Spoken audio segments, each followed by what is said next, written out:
Let's discuss this question. काय दिलं sir question? Integration of tan x upon sec x plus tan x. Sir सगळ्यात पहिल्यांदा आपल्याला काय करायचं आहे? रॅशनलायझेशन प्रोसेस यूज करायची आहे. tan x whole divided by काय दिलंय त्यांनी? sec x plus tan x.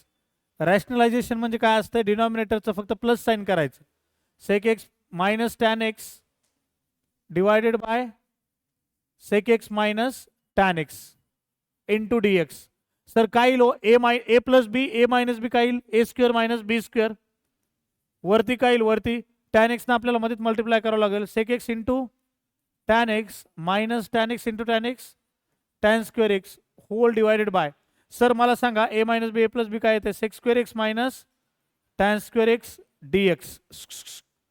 शांत बसा. सर मला एक फॉर्म्युला माहिती आहे. Sir 1 plus tan square x किती असतो? सर sec स्क्वेअर एक्स असतो, बरोबर आहे की नाही?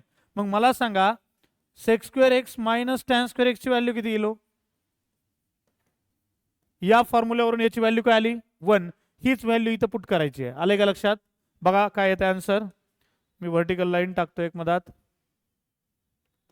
बघा काय लो integration I equal to integration of वरती मधात मल्टिप्लाय करायचे, डिनॉमिनेटरला 1च आहे. sec x into tan x minus इथं किती आहे? tan square x. tan square एक्सचा इंटिग्रेशन येते का? नाही.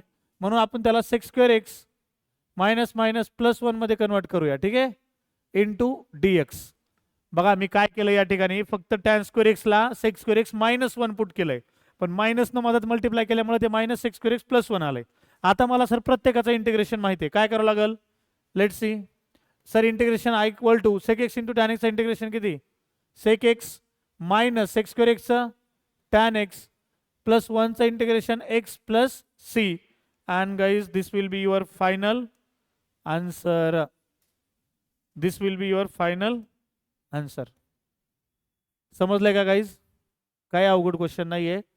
स्टेप बाय स्टेप करत जा. रॅशनलायझेशन कुठे यूज करायचंय, कधी फॅक्टरायझेशन यूज करायचं हे तुम्हाला समजलं पाहिजे. Write down.